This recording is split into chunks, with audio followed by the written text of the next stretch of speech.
আচ্ছা, এই যে জীবনে এত অভিজ্ঞতা পেলেন, দেশে বিদেশে বিভিন্ন জায়গা থেকে লড়াই করলেন, এত আঁকা নিয়ে ফাইট করলেন, এর থেকে যদি আপনাকে বলা হয় জীবন নিয়ে এক লাইনে কিছু বলতে চান, কি বলবেন? আমি সমাজটা সুন্দর করতে চাই আমার ছবি, আরো নতুন নতুন ভাবে সুন্দর করে সকলকে ফুটিয়ে তুলতে চান, সবাই খুশি থাকুক, আনন্দে থাকুক, স্বাধীনভাবে সাধনভাবে থাকুক। স্বাধীনতা দরকার আছে। পাখিরা কি সুন্দর স্বাধীন, গাছেরা স্বাধীন, মানুষ কেন স্বাধীন হবে না? সেটা তো অবশ্যই, মানুষ কেন স্বাধীন হবে? তবু আমাদের দেশের স্বাধীনতা থেকে আমরা অনেক মানুষরা হয়তো এখনো পরাধীন আছি। ঠিক আছে, আস্তে আস্তে মানুষ আরো স্বাধীনতার দিকে যাবে। আচ্ছা, আপনার আঁকাগুলো সম্বন্ধে একটু বলুন, যেগুলো আপনি এঁকেছেন তার দু চারটে আঁকা সম্বন্ধে আপনি আমাদেরকে জানান। এই একটা ছবি, এটা হচ্ছে একটা মানে ইউনিভার্সাল ট্রুথ, প্রকৃতির মধ্যে ভালোবাসা, মানুষের মধ্যে ভালোবাসা, এই ভালোবাসাটাই সমাজকে সুন্দর করে তোলে।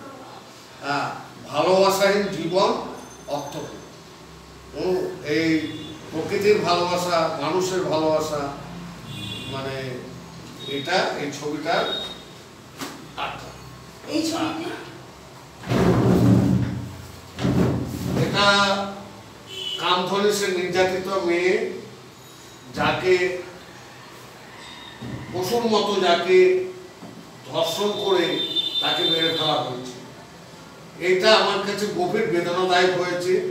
আমি দেখছি, শুধু আমি বেদনা পাচ্ছি না, আমার যে সিম্বল, ভারতের যে সিম্বল, এই যে আমাদের অশোক স্তম্ভ, যে শান্তির প্রতীক, তার চোখ দিয়ে জল ঝরছে, মুখ থেকে রক্ত ঝরাচ্ছে।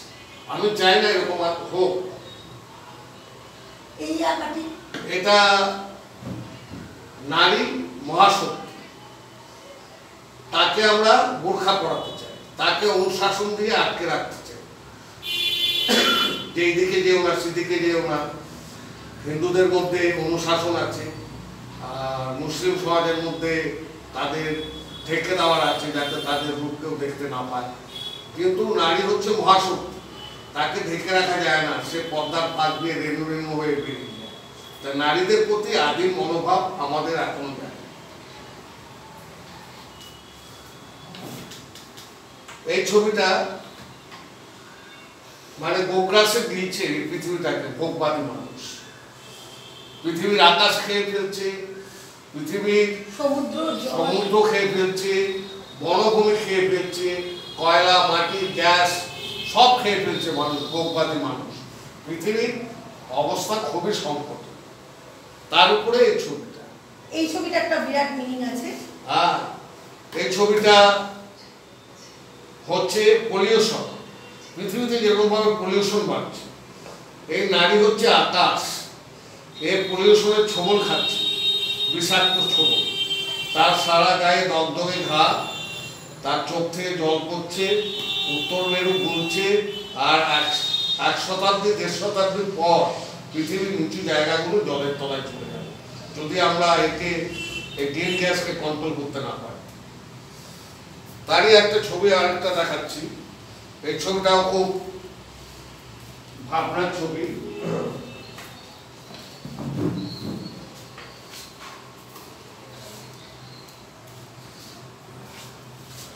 এই পৃথিবী চিন্তিত, প্রচন্ড গরম, উষ্ণায়ন, তার ফেটে গেছে মাটি, তার চোখ দিয়ে জল পড়ছে, জলের মধ্যে হাত দিয়ে চিন্তা করছে, মৃত্যু আস্তে আস্তে এগিয়ে আসছে, ডেথ কামস সুন। পৃথিবী এরকম ভাবে চললে পৃথিবী আর বেশি দিন আগে, এটাই আমি মানুষকে বোঝাতে চাইছি।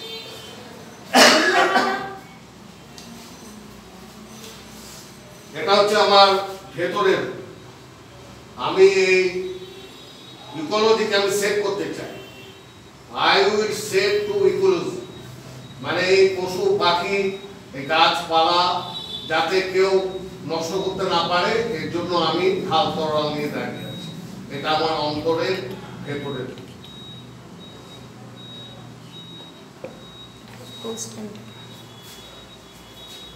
এই ছবিটা হচ্ছে লিভিং গড, জীবন্ত ভগবান। জীবন্ত ভগবান বলতে আমি গাছকে বুঝিয়েছি যে নীরবে নিভৃতে নিঃস্বার্থে আমাদের বাঁচিয়ে রেখেছে, যে গাছ আমাদের আশ্রয় দিয়েছে, খাদ্য দিয়েছে অনন্তকাল ধরে। ওই একটা ঘড়ি আছে, ছায়াকাঠি ঘড়ি। আর পিতামাতা যেমন তিল তিল করে আমাদের মানুষ করে, জীবন্ত ভগবান আমাদের তিল তিল করে মানুষ করে। মায়ের দুর্গা,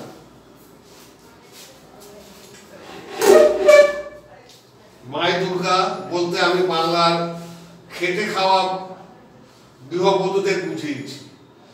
প্রতিকূল অবস্থা, এই মোষটা হচ্ছে প্রতিকূল অবস্থার প্রতীক। তার উপরে একে চলতে হয়। এই সন্তান পালন করা থেকে পুরো সংসারের চাবি গোছা থাকে এর হাতে। এই বাজার, সকালে বাজার নিয়ে আসে, বাজার করে আবার ছুটে ছুটে ট্রেনে করে বাড়ি যেতে হয়। বাড়ি গিয়ে তাকে রান্না বান্না করতে হয়, শিশুদের ছোটদের খাবার দিতে হয়। স্বামী হয়তো কোথাও চুলু খেয়ে উল্লু হয়ে বসে আছে। তা এই যদি দুর্গা না হয়, মাটির প্রতিমা কি করে দুর্গা হবে? মাটির প্রতিমা তো এসব করতে হয় না, যুদ্ধ তো করতে হয় আমার বাংলার এই খেটে খাওয়া গিয়ে বধূদের। তার মধ্যে আমি সমস্ত শ্রেণীর দেখিয়েছি। আর চাষা রমণী দেখেছি, জমিদার রমণী দেখিয়েছি, প্রস্টিটিউট দেখিয়েছি। এরা সব মানে তাদের খেটে তাদের সংসারকে সামলাতে হয়, পুরো সংসারের চাকরি থাকে তার হাতে।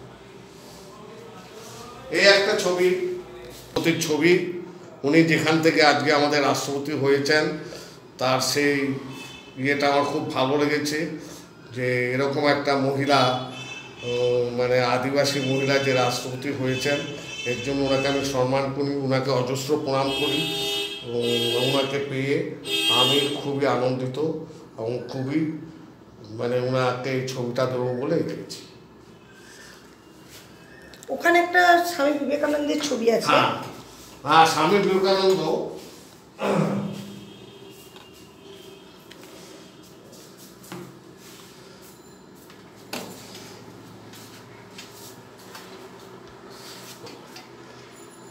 এই ছবিটা স্বামী বিবেকানন্দ, কিন্তু তার চোখ দুটো বুদ্ধির, হাতটা কৃষ্ণের শ্যামলিয়া, আর ওনার হাতে একটা 3 রঙের বাঁশি, লাল নীল হলুদ, যে 3টে রঙকে বলে প্রাথমিক রঙ। এই 3টা রঙ থেকে অজস্র রঙ হয়। তা আমাদের সনাতন ধর্ম হলো এই 3 রঙের বাঁশি। এই মহামানব যখন জন্মালেন তখন আমাদের দেশ ছিল সমুদ্রের মতো উত্থাল। সেখানে জন্মে উনি কঠিন পরিশ্রম করে এই আমাদের সনাতন ধর্মকে সারা পৃথিবীতে প্রতিষ্ঠা করেছেন, সমস্ত ধর্মকে শ্রদ্ধা জানিয়ে। তাই এই মহামানব এর জন্য আজকে সারা পৃথিবী আমরা তাকে স্মরণ করি। এই বাঁশি থেকে রামকৃষ্ণ সুর বেরোচ্ছে। এই রামকৃষ্ণ সুর পৃথিবীতে শান্তি আনতে পারবে বলে আমার বিশ্বাস।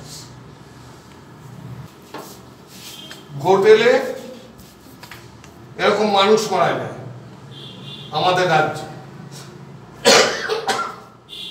রক্তাক্ত ব্যালট, গণতন্ত্রের বুক থেকে রক্ত ঝরে।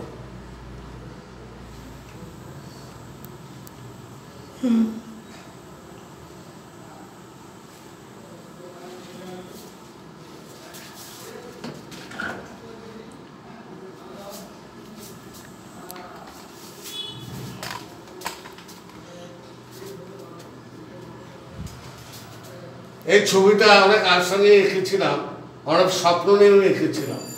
এটা অবশ্য রিপ্লিকা, অরিজিনাল ছবিটা মমতা ব্যানার্জি নিয়েছেন। মা মাটি মানুষ কথাটা রূপ দিয়েছিলাম।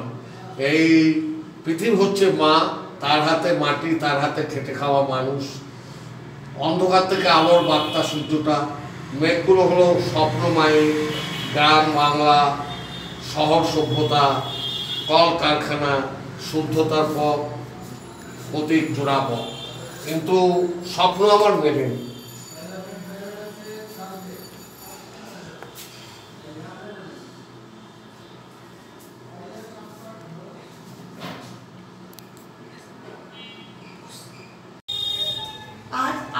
আজকে এখানে এসে কথা বলে আমাদের খুব ভালো লাগলো। আপনার আঁকা ছবিগুলো দেখেও, প্রতিবাদী ছবিগুলো যেগুলো আপনি করেছেন দেশের নিয়ে, খুবই সুন্দর করেছেন, দেখে আমাদের খুব উৎসাহ লাগলো। আগামী দিনের যত আর্টিস্টরা রয়েছে তাদেরও ভালো লাগবে, যে মানে আর্টিস্ট বলতে যে আর্টিস্টরা তৈরি হচ্ছে, ছোটো ছোটো আর্টিস্ট, তাদের সকলেরও ভালো লাগবে, তাদের মনে উৎসাহ আসবে যে মানুষ নিজের বক্তব্য ছবির মাধ্যমে প্রকাশ করতে পারে। আপনার সঙ্গে দেখা করেও ভালো লাগলো, কথা বলেও ভালো লাগলো। নমস্কার। গুরুপ্রিয়ার তরফ থেকে ওনাকে এখানে আনার জন্য আপনাদের যদি ভালো লেগে থাকে তো আমাদেরকে শেয়ার, লাইক করে সামনে এগিয়ে নিয়ে যাবেন। কোনো জিনিস কমেন্টও করতে পারেন, আমাদের ভালো লাগবে। নমস্কার।